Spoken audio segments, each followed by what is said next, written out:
तहरीक हो या मुल्क की आज़ादी का नारा इनकलाब हो, ये जो लोग वहाँ खड़े हैं, अब ये खड़े होने का वक्त नहीं है। 12 बजे के बाद लोग खड़े नहीं होते हैं। ये कुर्सियों का मसला नहीं है, कुर्सियाँ भी खाली हैं, आप लोग आकर के बैठ जाएं। हाफिज अतीक साहब तशरीफ फरमा है, हाफिज शुएब साहब, फजल बारी साहब, अनस भाई, खालिद रेस्टोरेंट, ये पूरी टीम पुरानी बाजार के अनिमन तहफ़्फ़ुज़ मिल्लत, इन लोगों ने भी एक शानदार प्रोग्राम किया था। राशिद भाई, ये सब लोग आगे आ जाए, अब ये मुशायरा होने जा रहा, अब आपको बोलना भी पड़ेगा। इतने दूर से अगर बोलेंगे तो शायद बोलने वाले तक आवाज़ न पहुँचे, इसलिए आप लोग भी आगे आ जाए। हमारे तमाम दोस्त अहबाब, नईम भाई, ये सारे पुरानी बाजार वाले लोग, सारे लोग बैठे हैं, सबको शामिल करता हूँ। उर्दू कि ये जो मुशायरे होते हैं, ये उर्दू की रिवायतों के पासदार और अमीन बन जाया करते हैं। चाहे गंगा जमनी तहरीब हो या नारे आज़ादी इनकलाब हो, कुछ भी हो, ज़बानें काट कर रख दी गई नफरत के खंजर से। आफ्ताब भाई, ज़बानें काट कर रख दी गई नफरत के खंजर से, हमारे कान में अल्फाज के रस कौन भूलेगा, हमारे अहद के बच्चों को इंग्लिश से मोहब्बत है। मुझे ये डर है मुस्तकबिल में उर्दू कौन बोलेगा, मुझे ये डर है मुस्तकबिल में उर्दू कौन बोलेगा। तो लखनऊ का एक शायर उठता है और ये बात कहता है कि अपने अपने वास्ते तहरीर का डर खोल लेते हैं, हम अपने वास्ते तहरीर का डर खोल लेते हैं। खुदा का शुक्र है हम लोग उर्दू बोल लेते हैं, खुदा का शुक्र है हम लोग उर्दू बोल लेते हैं। तो एक शायर ने आखिरी वक्त में एक शेर कहा था कि दरो दीवार महकेंगे वो खुशबू छोड़ जाऊंगा, दरो दीवार महकेंगे वो खुशबू छोड़ जाऊंगा, मैं अपने बाद अपने घर में उर्दू छोड़ जाऊंगा, मैं अपने बाद अपने घर में उर्दू छोड़ जाऊंगा। और एक शायर ने कहा कि सब कह रहे थे चल पड़ी खुशबू भरी हवा, सब कह रहे थे चल पड़ी खुशबू भरी हवा, तकरीर कर रहा था मैं उर्दू जबान में।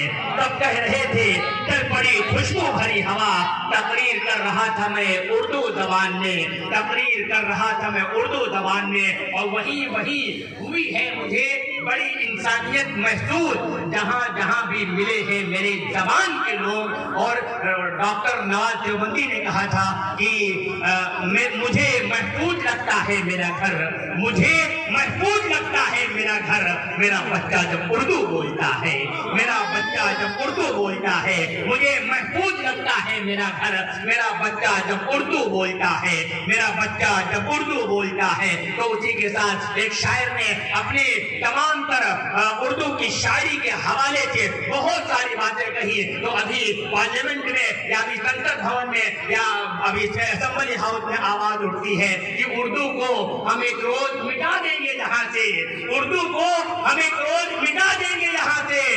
ये बात भी कमबख्त ने उर्दू में कही है, ये बात भी कमबख्त ने उर्दू में कही है। बहरहाल उर्दू की सलीस और आसान जबान की शायरी जब अवाम तक पहुंचती है तो अगर वो जंग आजादी का मौका होता है तो यही उर्दू की जबान इनकलाब का काम देती है और मुल्क को आजाद कराने का काम करती है।